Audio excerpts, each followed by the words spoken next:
चलिए स्टूडेंट, हम लोग क्वेश्चन नंबर 3 को सॉल्व करते हैं। देखिए क्वेश्चन नंबर 3 में क्या कहा जा रहा है।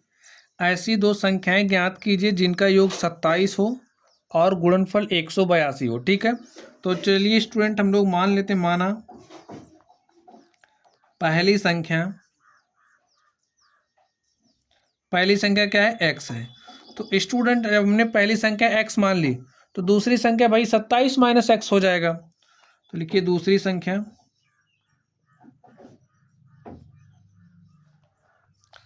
हो जाएगी हमारी 27 माइनस एक्स। अब आगे में दिया है कि जिनका जो गुणनफल है कितना है, 182 है। देखिए प्रश्नानुसार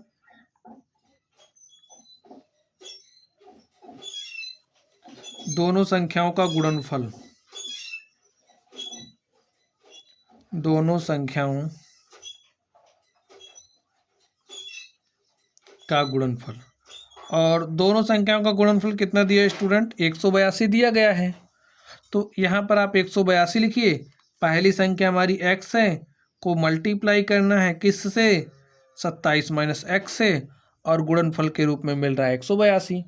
जैसे जैसे कह रहा है वैसे वैसे आप करते चले जाइए।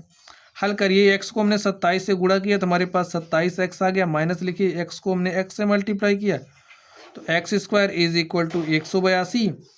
इसको उधर लेकर के जाइए तो माइनस एक्स स्क्वायर इधर आया तो प्लस एक्स स्क्वायर, इस 27x को हम इधर लेकर के आए तो माइनस 27x, और यहाँ पर कितना 182 इज इक्वल टू इधर 0 बचा। तो इसको पलट दीजिए, क्या हो जाएगा, x square minus 27x plus हमारे पास क्या हो गया 182। चलिए अब यहाँ पर इसका हम लोग करेंगे गुणनखंड। ठीक है, तो गुणनखंड करने का रूल क्या होता है, यहाँ पर जो एक्स स्क्वायर का गुणांक होता है, एक्स स्क्वायर के गुणांक को आप इसको यहाँ पे जो कांस्टेंट टर्म है उससे मल्टीप्लाई करिए। तो एक्स स्क्वायर का गुणांक 1 है तो हमने 1 को 182 से मल्टीप्लाई किया तो हमारे पास कितना आ गया 182। ठीक है, अब इस 182 को कुछ इस तरीके से ब्रेक करिए कि आपके पास माइनस 27x आए। भाई हमको ये चाहिए, इसी के हिसाब से ब्रेक करना। चलिए अब कैसे ब्रेक करें, इसके लिए चलिए हम इस बात को समझ लेते हैं। इसका आप गुणनखंड कर दीजिए, काटिए इसको, 2 9 18, 2 1 के 2। ठीक है, फिर किससे काटेंगे, 2 9 18, 2 1 के 2। अब इसको काटेंगे 7 से तो यहाँ पर आ जाएगा 13, और इसको हम काट देंगे किससे, 13 से, तो हमारे पास 1 आ गया। तो 7 दूनी 14। अब आप देखिए, अगर हम 14 गुणे 13 करें तो 14 गुणे 13 करेंगे 182 हो जाएगा, और हमें यहाँ पर माइनस 27x चाहिए, यहाँ पर 142 चाहिए, 182 चाहिए। तो इसको लिख दें माइनस 14x माइनस 13x। ठीक है, जैसे माइनस 14x को जब हम माइनस 13 से मल्टीप्लाई करेंगे, माइनस 14 को माइनस 13 से मल्टीप्लाई करेंगे 182 मिलेगा कि नहीं मिलेगा, मिल जाएगा। और यहाँ पर माइनस 14x माइनस 13x करेंगे तो 14 13 कितना होता है 27, तो हमें मिल जाएगा माइनस 27x। ठीक है, ये जो माइनस 27x है, इस माइनस 27x के स्थान पर आप लिख दीजिए माइनस 14x माइनस 13x। चलिए लिखते हैं, x square minus 14x minus 13x plus 182 is equal to 0। चलिए हल कर लेते हैं हम लोग इसको। यहाँ से देखिए x कॉमन हो रहा था, x हमने कॉमन किया तो ब्रैकेट में बचा x माइनस 14। यहाँ से हमने माइनस 13 कॉमन किया तो यहाँ पर बचा x माइनस, काटिए, 13 1 के 13, 5 18, ये हो जाएगा 52, 13 चौके 52 इज इक्वल टू 0। तो हमारे पास क्या आ गया, x माइनस 14, यहाँ पर x माइनस 14 तो इस ब्रैकेट में x माइनस 14, यहाँ पर x माइनस 13 है तो इस ब्रैकेट में हमारा आ गया x minus 13 is equal to 0। ठीक स्टूडेंट, चलिए अब देखिए, यदि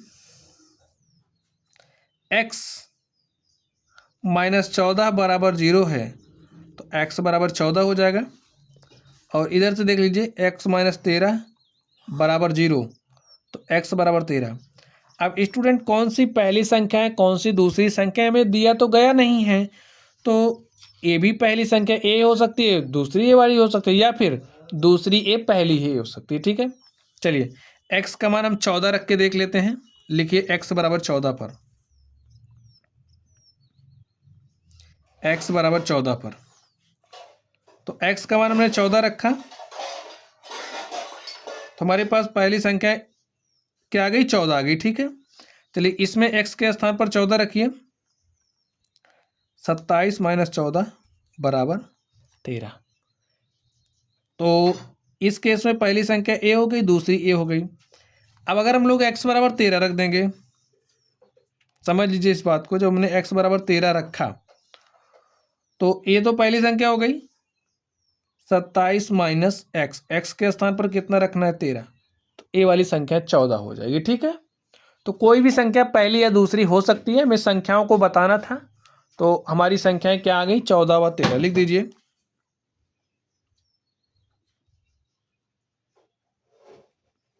अतः संख्याएं 14 व 13 है, या फिर 13 व 14 है, कोई बात नहीं।